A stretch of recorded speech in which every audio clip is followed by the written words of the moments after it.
다 같이 기도하심으로 2월 첫 주 2월 4일 주일 예배를 하나님 앞에 드립니다.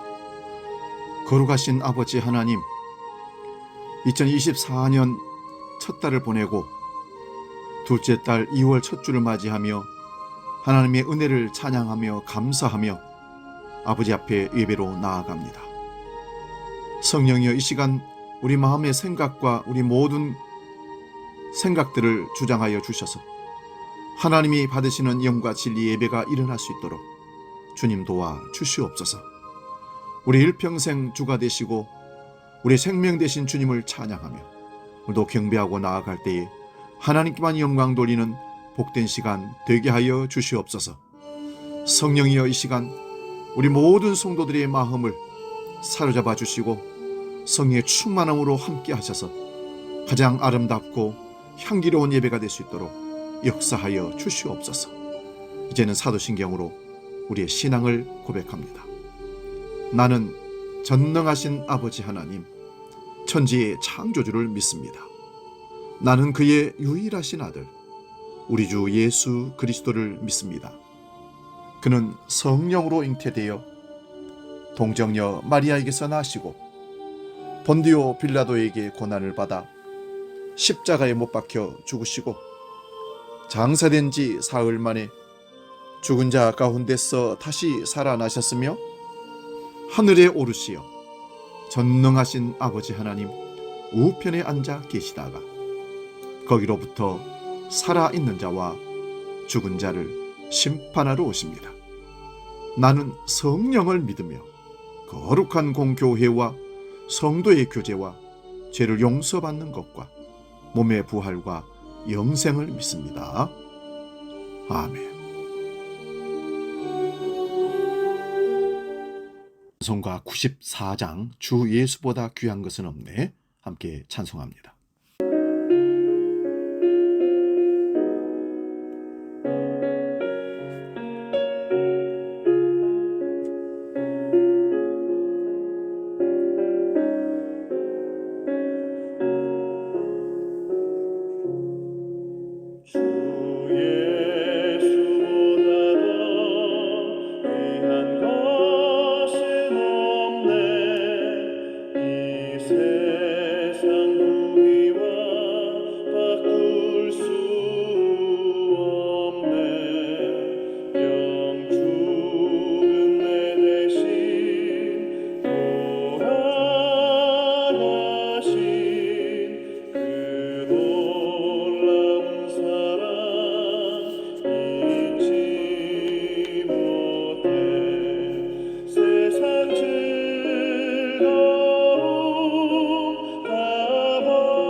오늘 우리에게 주시는 하나님 말씀은 신약성경 마가복음 12장 1절에서 12절의 말씀입니다.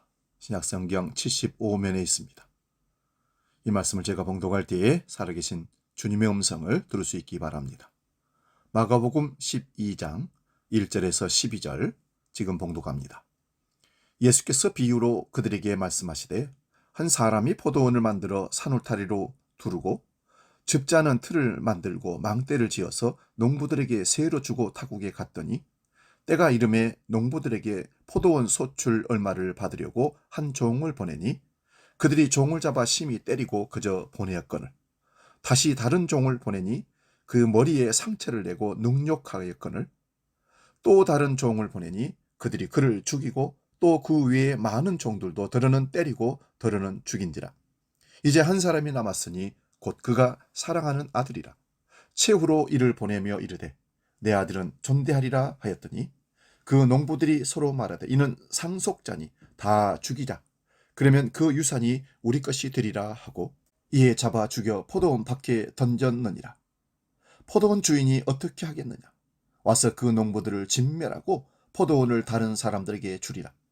너희가 성경의 건축자들이 버린 돌이 모퉁이의 머릿돌이 되었나니 이것은 주로 말미암아 된 것이요 우리 눈에 놀랍도다 함을 읽어보지 못하였느냐 하시니라.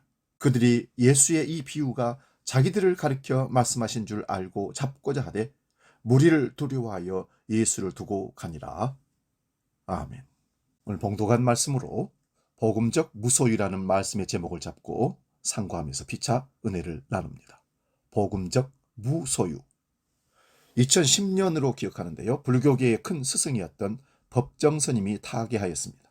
그때 적지 않은 사람들이 실패하였고 또 큰 어른이 돌아가셨다면서 안타까워했습니다.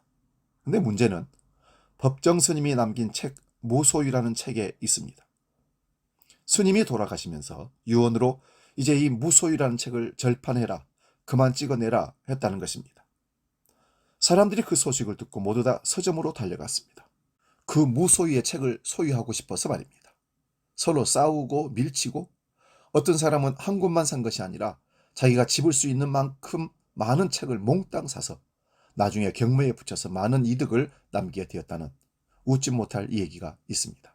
무소유라는 책을 소유하려고 소유의 욕망을 불태우는 사람들을 보면서 참 마음이 착잡합니다. 근데 그것이 저와 여러분들의 모습입니다. 오늘날 이 세상을 살아가는 우리들의 모습에 소유의 욕망이 불타오르게 되면 그 불은 잘 꺼지지도 않고 걷잡을 수 없이 번지고 맙니다. 오늘 저는 소유의 문제에 대한 얘기를 같이 나눠보려고 합니다. 우리 그리스도인들은 하나님께서 택하시고 이 세상을 맡겨주신 청지기의 삶을 살아가고 있습니다.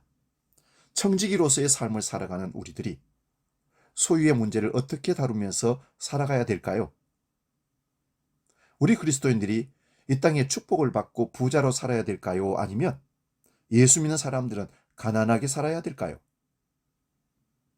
여러분, 하나님께서 우리에게 맡겨주셨으니까 맡겨주신 것을 마음껏 누리고 실컷 쓰고 누리다가 하나님 부르실 때 가는 것이 맞습니까? 아니면 소유하는 것을 죄로 여기고 그것을 가급적이면 멀리해서 가난하게 사는 것이 하나님의 뜻일까요? 하나님은 우리에게 분명하게 말씀하십니다. 하나님께서 말씀하시는 소유의 개념은 복음적 무소유입니다.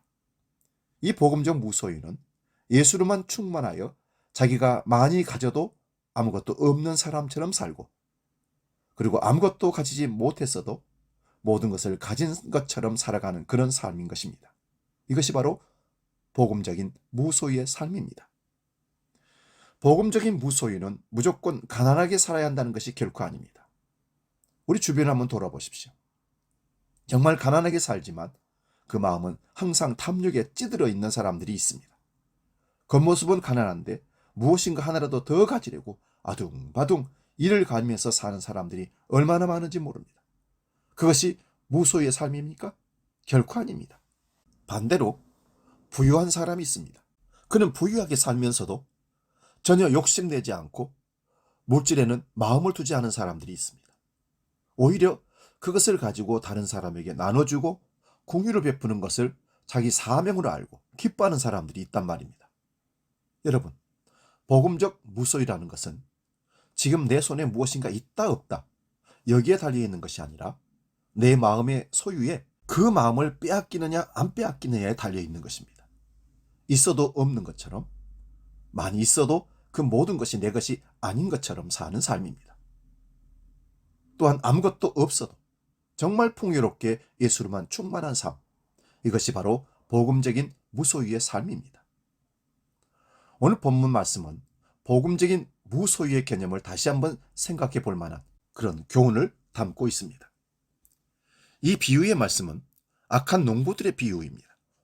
이 악한 농부들의 비유는 예수님께서 당시 하나님의 청지기라고 얘기할 수 있는 대제사장들과 서기관들과 그리고 바리새인들과 장로들이 그 마음속의 소유에 대한 그 타오른 욕망, 그 숨겨진 그 욕망을 폭로하신 비유라고 볼 수 있습니다. 이 말씀을 통해서 정말 우리가 잊고 있었던 참된 청지기의 모습, 복음적인 무소유의 삶을 다시 한번 우리 심령 가운데 회복시키는 귀한 은혜의 시간 될 수 있기를 바랍니다. 이 비유의 말씀은 이렇습니다. 한 사람이 있었습니다. 그 한 사람이 큰 산을 가지고 있었습니다. 그 산에 그는 다 포도원을 만들었습니다. 산을 밭으로 일구는 것은 정말 힘든 일입니다. 돌을 골라내고 나무 뿌리를 캐내고 땅을 깎아내고 거름을 주고 그리고는 아름다운 포도원을 만들었습니다. 그리고 울타리를 쳤습니다. 높은 망대도 세웠습니다. 그리고 추수 때 포도즙을 짤 수 있는 최신식 기계까지 구입해서 설치해 놓았습니다. 그리고 나서 그 포도원을 맡아서 농사를 지을 농부들을 불러서 계약을 합니다. 너희들이 이 농장에 들어와서 포도원에 들어와서 일을 하게 되면 너희가 이만큼 가지고 이 세를 이만큼 나에게 내라. 그러면서 계약을 맺었습니다. 그리고 이 사람은 타국으로 떠나가게 되었습니다. 추수 때가 되었습니다. 계약대로 세를 받으려고 주인이 종을 그 농부들에게 보냈습니다. 그런데 농부들이 그 종을 능멸하여 빈손으로 돌려보냅니다. 약속한 세를 내지 않는 것입니다. 그래서 다른 종을 보냈습니다. 또 때려서 보냅니다. 또 다른 종을 보냈습니다. 수많은 종들을 많이 보냈습니다. 이번에는 이 사악한 농부들이 이 종의 머리를 상하게 하고 능멸해 버립니다.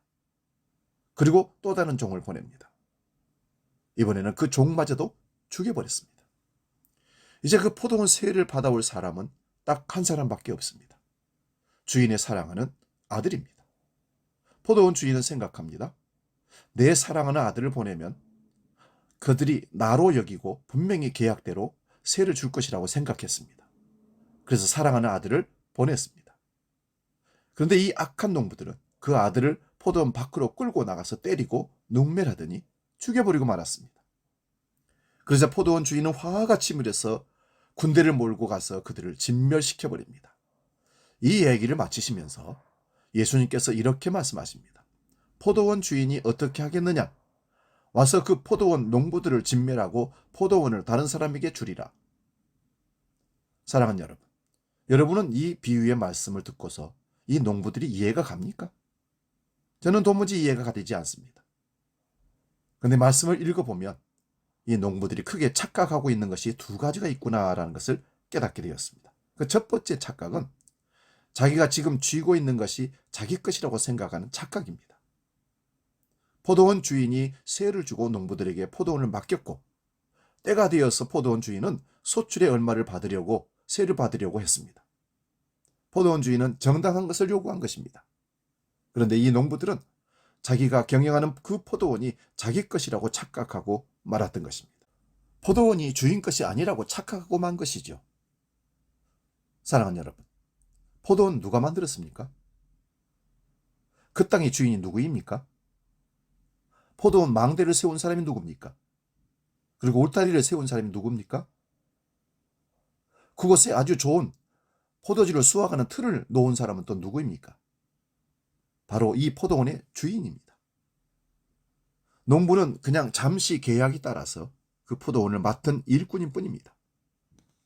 여러분, 이 세상 살아가면서 과연 우리의 소유가 무엇입니까? 우리는 이 세상 살면서 잠시 머물다가 빌려 쓰고 그대로 놓고 떠나가는 사람일 뿐입니다. 이 천지를 누가 지었습니까? 하나님께서 지으셨습니다. 하늘과 땅을 누가 가르셨습니까? 그리고 물과 무틀 누가 나누셨습니까? 들판에 있는 동식물들 누가 먹이고 입히십니까? 하나님께서 하시니 우리의 소유가 결코 아닙니다. 그런데 우리는 그것이 우리의 것이라고 생각을 합니다. 여러분, 우리 인생은 태어나면서부터 아무것도 가지지 않고 태어나고 그리고 아무것도 가지지 못하고 돌아갑니다. 아이들이 태어난 거 보셨습니까? 아이들이 태어날 때 응애하면서 손을 움켜쥐고 태어납니다. 그래서 금덩이라도 쥐고 나왔나 해서 손을 펴보는데 아무것도 없습니다. 우리는 일평생 그 주인, 그 손을 풀지 못하고 살아가다가 하나님께서 부르실 때 힘없어서 손 펴고 죽어가는 것이 우리의 인생입니다. 그래서 공술의 공수거라 했던 것입니다. 이 단순한 진리를 왜 이렇게 깨닫지 못할까요? 욥기서에 보면 욥은 우리에게 이렇게 교훈합니다. 욥기 1장 21절입니다. 내가 모태에서 알몸으로 나와 싸운즉 또한 알몸이 그리로 돌아가올지라. 주신 이도 여호와시요 거두신 이도 여호와시니 여호와의 이름이 찬송을 받으실지니이다. 두 번째, 농부들의 착각이 있습니다. 자기가 가지고 있는 그 소유가 자기를 온전히 지키고 자기를 구원할 것이라는 착각에 빠져 있습니다. 그런데 실상은 자기들이 가지고 있는 그 소유에 집착하게 되고 그러다 보니 자기 인생을 병들게 만들었습니다. 그 소유가 자기를 죄짓게 만들고 그리고 파멸로 이끌어가고 있던 것을 그들은 알지 못하고 있습니다. 말씀을 보니까 포도원의 농부들이 자신들이 포도원 주인처럼 행세를 합니다. 욕심이 점점 커집니다. 주인에게 내야 할 세를 욕심내다가 그리고 포도원을 욕심내다가 나중에는 주인의 상속자의 그 모든 상속까지 다 갖고 싶은 욕심이 났던 것입니다. 이것을 이루기 위해서 가진 못된 짓을 다 했습니다. 사랑하는 여러분, 물질이 우리의 심령을, 우리의 공허함을 채울 수 있다고 생각하십니까? 이 세상 땅에 있는 것들로 우리의 빈 가슴을 채울 수가 결코 없습니다. 우리의 공허함을 절대로 채울 수 없다는 말씀입니다. 왜냐하면 인간인 태생 자체가 땅에서 나온 것뿐만 아니라 하늘로부터 나왔기 때문에 그렇습니다. 하나님께서 사람을 만드실 때 땅의 진흙으로 사람을 빚어서 만드시고 그 코에 생기를 불어 넣어주시니 생명이 된지라. 우리는 땅으로부터 나온 것뿐만 아니라 하늘로부터도 받은 것이 있는 사람입니다. 우리는 생명입니다. 하나님의 호흡이 우리 속에 들어왔음으로 말미암아 우리는 살아있는 영으로 살아가고 있는 것입니다. 그래서 이 땅의 것으로는 결코 우리 욕심을 채울 수가 없습니다. 물질의 욕심을 내고 집착하다 보면 내가 사랑해야 될 사람과 경쟁하게 됩니다. 오늘 포도원의 농부들은 주인이 마땅히 받아야 할 그 세를 그리고 그 포도원을 통째로 갖기를 원합니다. 그것도 모자라서 그 욕심이 커지니까 이제 상속자의 모든 상속도 받아먹고 싶습니다. 그들은 착각하고 있습니다. 그렇게 하면 자기 인생의 공고함이 채워줄 줄 알고 있었던 것입니다. 근데 절대로 채워지지 않습니다. 야고보서에는 이런 말씀이 있습니다. 돈을 사랑함이 일만하게 뿌리가 되니라. 우리가 돈을 사랑하는 것은 모든 우리의 악행의 뿌리라고 말씀하고 있습니다. 또 이렇게 말씀하십니다. 야고보서 1장 14절 15절입니다. 오직 각 사람이 시험을 받는 것은 자기 욕심에 끌려 미혹됨이니 욕심이 잉태한 즉 죄를 낳고 죄가 장성한 즉 사망을 낳느니라. 자, 그러면 어떻게 해야 우리가 청지기로서 복음적 무소유의 삶을 살 수 있을까요? 어떻게 해야 예수 그리스도로만 충만하고 그리고 있어도 없는 것처럼 없어도 모든 것을 가진 사람처럼 살 수 있을까요? 그렇게 살고 싶은데 물질 앞에서 자꾸 넘어진다는 분들이 많습니다. 그래서 우리들은 표징과 의식이 필요합니다. 내게 주신 모든 것이 하나님께로부터 왔다는 고백 말입니다. 내가 욕심에 사로잡혀서 죄를 지으며 살아가지 않겠습니다. 고백하여야 하는 그런 표징이 필요한 것입니다. 그 표징이 바로 11조입니다. 청지기로서 11조를 하나님 앞에 드릴 때 우리는 순전한 고백을 두 가지를 할 수가 있습니다. 첫째 고백은 내게 주신 물질이 내 것이 아니라는 고백입니다. 내게 허락된 이 물질은 내 것이 아니라 하나님께로부터 왔다라는 고백을 할 수가 있게 되는 것입니다. 내가 노력했어, 내가 계획했어, 내가 피땀 흘려서 내가 내 소유를 얻은 것이 아니라 하나님께서 나에게 사랑을 주셔서 이 일들을 이뤄냈다고 고백하는 것이 바로 11조의 첫 번째 정신인 것입니다. 하나님 말씀에 보면 아브라함이 가나안 땅에 살고 있을 때 지역에 아주 큰 일이 벌어졌습니다. 큰 전쟁이 벌어졌는데 일명 왕들의 전쟁이라고 합니다. 시날, 엘라살, 엘람, 고인 왕이 연합하여 연합군을 형성했고, 그리고 소돔과 고모라, 아드마, 소보임, 벨라 왕, 이 사람들이 연합을 해서 이제 가나안 땅은 전쟁의 소용돌이에 휘말리게 되었습니다. 모든 사람들이 전쟁을 바라보고 있습니다. 그 싸움에서 누가 승리하게 되냐면은 시날 왕이 이끄는 연합군이 승리하고 소돔 왕이 이끄는 연합군이 패배하고 말았습니다. 근데 소돔과 고모라에 누가 살고 있습니까? 네, 아브라함의 조카 롯이 살고 있습니다. 소돔 땅에 사는 모든 사람들이 포로로 잡혀갔을 때 롯도 함께 잡혀가고 모든 재물을 다 잃어버렸습니다.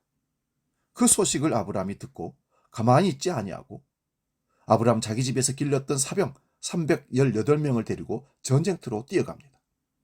여러분, 이것은 애당초 싸움이 되지 않는 싸움입니다. 왕들의 연합군과 사병으로 길러진 318명으로 싸울 수는 없는 것입니다. 왕들의 연합군의 그 군대는 어떤 군대입니까? 모든 별의별의 전쟁을 다 겪은 훈련된 군대인데 아브라함이 데리고 간 이 사병은 318명은 전쟁의 경험이 없는 사람일 수 있습니다. 그런데 이 싸움 아브라함이 승리를 합니다. 아브라함의 어깨가 높아졌습니다. 승전보를 올리면서 많은 전리품과 그리고 자기 조카 롯을 데리고 이제 다시 고향 땅으로 돌아가는데 얼마나 마음이 높아졌는지 당당하게 자기 고향 땅으로 노래 부르며 돌아가고 있었습니다. 그런데 그때 아브라함을 막아선 두 왕이 나타납니다. 한 왕은 세상을 대표하는 소돔 왕이고 또 하나의 왕은 하늘을 대표하는 살렘 왕 멜기세덱이었습니다. 세상을 대표하는 소돔 왕이 아브라함에게 이렇게 얘기합니다. 박수를 치면서 쌍따봉을 날리면서 잘했다 잘했다. 능력이 있다. 네가 열심히 나가 싸워서 이 많은 것을 얻었으니 이것이 다 내 것이다. 네가 가지고 가서 다 즐겨라. 그러자 하늘을 대표하는 살렘 왕 멜기세덱은 높아진 아브라함 마음에 찬물을 끼얹으며 이렇게 얘기합니다. 아브라함아, 모든 것은 하나님의 것이다. 네가 한 것이 없다. 그러니 하나님께만 영광을 돌려라 합니다. 아브라함은 이 두 왕 앞에서 고민을 합니다. 갈등합니다. 처음에는 자기가 모든 것을 했다고 생각했습니다. 내가 사병을 길러내고 내 전략이 먹혀들었고 그리고 이들과 함께 용감하게 싸워서 내가 승리했고 내가 이 모든 것을 얻게 되었다라고 생각했습니다. 그런데 하늘을 대표하는 살렘 왕 멜기세덱의 얘기를 들어보니 애당초 싸움이 되지 않는 싸움이었는데 승리를 한 것은 내가 아니구나. 이 모든 것을 하나님께서 하신 것이구나. 하나님께서 나에게 사람을 주셨고 하나님께서 나에게 함께 해주셨고 하나님께서 나에게 전략을 주셔서 하나님께서 이것을 이루셨다는 것을 깨닫게 됩니다.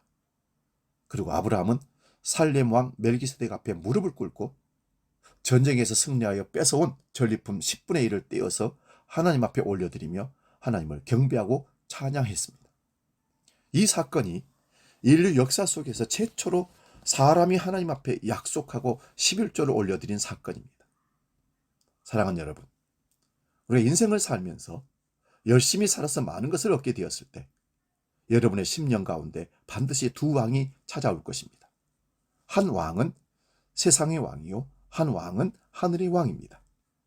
세상의 왕은 여러분들에게 얘기합니다. 네가 잘했다. 내 힘으로 다 했다. 네가 얻었으니 이것은 다 내 것이다. 그러니 네가 즐길 권한이 있다라고 말합니다. 그때 하늘의 왕은 우리에게 얘기합니다. 생각해보아라. 너의 도움이 어디서 왔느냐 생각해봐. 네가 그 싸움에서 이길 수 있는 싸움이었다고 생각하느냐? 생각해보아라. 너의 목숨이 어디서 왔느냐? 그리고 너의 호흡이 어디서 왔느냐? 너를 도와주는 사람들이 어디서 왔느냐? 너의 지략이 어디서 왔지? 너의 힘이 어디서 왔느냐? 너의 힘의 근원은 어디 있느냐? 여러분, 이거 우리 대답해야 됩니다. 하나님, 내 것 아닙니다. 하나님의 공로요, 하나님의 것입니다. 11조 안에는 이런 고백이 들어있다는 말씀입니다. 두 번째로 고백은 우리 청지기들이 하나님께 고백하는 것은 11조를 올려드리면서 우리가 고백하는 것은 그 10분의 1만 고백하는 것이 아니라 이 나머지 열의 9가지 우리 안에 있는 것입니다. 여러분, 11조는 10분의 1만 중요한 것뿐만 아니라 안 드린 나머지 9가지를 가지고 9을 가지고 어떻게 살아가느냐가 더 중요한 것입니다. 우리가 그 나머지 9을 가지고 내 뜻대로 살지 아니하고 하나님의 뜻대로 살겠습니다 고백하는 것이 바로 11조 정신인 것입니다. 그리고 하나님께서 기뻐하지 아니하신 11조가 있다는 것을 기억하십시오. 하나님께서 받지 아니하신 11조가 있습니다. 하나님께서 복을 주지 아니하시고 오히려 화를 주시는 11조가 있습니다. 마태복음 23장 20절입니다. 화 있을진저 외식하는 서기관들과 바리새인들이여, 너희가 박하와 회향과 근체의 11조는 드리되 율법에 더 중한 바 정의와 궁휼과 믿음은 버렸도다. 그러나 이것도 행하고 저것도 버리지 말아야 할지니라. 바리새인들과 서기관들은 얼마나 철저한 11조를 들은지 모릅니다. 이들은 자기 집 앞마당에 자기가 심지 않아서 난 박하와 회향과 근체를 채취해서 먹기 전에 그것도 세어가지고 11조 할 정도로 철저했습니다. 이렇게 철저하게 11조를 하나님께 드린 자들을 예수님은 화가 있을 거라고 선포해버립니다. 그 11조 안 받겠다는 것입니다. 이유는 삶을 자기 욕구대로 살고 11조는 드렸는데 나머지 9는 하나님께서 원하시는 것과는 상관없는 삶을 살았기 때문이라는 것입니다. 그들에게는 율법에서 가장 중요한 정의와 궁휼과 믿음을 버린 삶을 살았기 때문입니다. 오로지 10의 9를 가지고 어떻게 하면 내가 잘 먹고 잘 살까? 어떻게 하면 잘 행복하고 누리게 살까? 어떻게 하면 돈 많은 것을 가질까? 그 생각만 하고 사는 사람들이 있기에 하나님께서는 11조를 받지 않았다는 것입니다. 하나님의 뜻과 상관없이 살아가는 그 인생을 받지 않습니다. 그래서 예수께서 말씀하십니다. 이것도 행하고 저것도 버리지 말지니라. 사랑하는 여러분, 우리가 하나님께 아무리 많은 것을 올려드려도 하나님 편에서는 100원도 안 되는 것일 수도 있습니다. 우리 인생은 공술에 공수거하는 것입니다. 하나님께서 우리에게 물질을 허락하신 것은 우리의 안락한 삶을 위한 것이 아니라 하나님의 뜻이 이루어지기를 소망하는 마음으로 우리에게 빌려주신 것임을 잊지 마시기 바랍니다. 예수로만 충만하고 우리는 예수로만 만족하고 우리는 예수로만 기뻐하는 삶, 청지기진 삶을 살아내야 할 줄로 믿습니다. 이 시간 복음 찬양 주님 것을 내 것이라고 우리 함께 찬양하고 기도하고 마치겠습니다.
기도하겠습니다. 하나님, 우리는 청지기입니다. 이것을 끊임없이 기억하고 생각하여 우리 것이 없음을 인정하는 신앙 고백으로 이 땅을 살게 해 주시옵소서. 이 세상 것을 아무리 많이 소유해도 우리 욕망이 채워지지 않고 오히려 소유한 그것이 우리를 죄악으로 몰고 감을 알게 하시고, 하나님 것을 맡아서 사는 인생만이 하늘 은총을 누린다는 것을 깨닫게 해 주시옵소서. 복음적 무소유를 알고 많이 있어도 없는 듯, 가난하고 궁핍해도 있는 듯 하나님을 바라고 소망하며 주님으로 충만한 삶을 살도록 우리를 이끌어 주시옵소서. 이어서 오늘 드려질 헌금을 넣고 봉헌 기도합니다. 거룩하신 아버지, 우리 것이 없음을 깨닫고 모든 것을 주신 하나님께 감사하며 그 은혜를 기억하고 모든 것의 주인이 하나님이십니다 고백하며 수입의 11조를 봉헌합니다. 그들의 신앙 고백을 받아주시고 우리가 신앙의 원리를 따라서 감사의 예물을 주정 헌금을 아버지 앞에 또 올려드립니다. 사명을 깨닫고 선교 헌금을, 건축 예물을 1,000번제를 드리오니 성도들 이름 기억해 주시고 그 마음의 믿음의 고백을 받아주셔서 물질로 시험 들지 않고 오히려 청지기 맡은 자로서 충성하며 감사하며 섬기고 베푸는 삶까지 누릴 수 있도록 채우시고 인도하여 주시옵소서. 예수님의 이름으로 축복하며 기도하옵나이다. 아멘. 찬송가 51장 주님 주신 거룩한 날 찬송하며 봉헌하겠습니다.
소행할 소식 안내합니다. 주보를 참고할 수 있기 바랍니다. 오늘 식사 후에 새해 첫 구역 모임을 각 장소에서 모입니다. 1구역은 개론 세미나와 함께 청소년 부실에서 함께 모이도록 그렇게 하겠습니다. 오늘 와플 전도는 쉬고 2월 18일 셋째 주에 여전도회가 헌신하도록 그렇게 하겠습니다. 예배 복음을 준비했습니다. 설날 가정 감사 예배를 들을 수 있도록 순서지를 준비했으니 가져가셔서 설날 아침에 유튜브와 함께 맞추어서 온 가족이 감사 예배할 수 있기를 바랍니다. 여전도에서 후생 사업으로 설맞이 친환경 우렁이 논법 쌀떡국을 예배 후에 판매한다고 합니다. 필요하신 대로 구해갈 수 있기를 바랍니다. 다른 광고 주보 참고하시고 예배 순서를 맡으신 분들은 10시 40분까지 청소년부에 오셔서 기도하고 예배를 들어가시고, 특별히 예배를 안내하시는 분들은 밖에서 주보로 안내하고 인도해서 예배에 들어올 수 있도록 도움을 줄 수 있기를 바랍니다. 이제 복음 찬양, 때로는 너희 앞에 찬양하고 축도하고 마치겠습니다.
기도하겠습니다. 거룩하신 아버지 하나님, 이 세상을 창조하시고 주관하시는 아버지 하나님, 복음적 무소유의 삶을 이제 깨닫고 청지기적 삶으로 이 땅을 살기로 결단하며 나아갑니다. 오늘 모든 것의 주인이 하나님인 것을 고백하고 온전히 청지기 정신으로 살기로 결단하는 모든 주의 백성들 머리 위에 지금부터 우리 주 예수 그리스도의 은혜와 아버지의 크신 사랑과 성령님의 감동, 교제, 역사 충만케 하심이 영원히 함께 하시기를 간절히 축원하옵나이다. 아멘.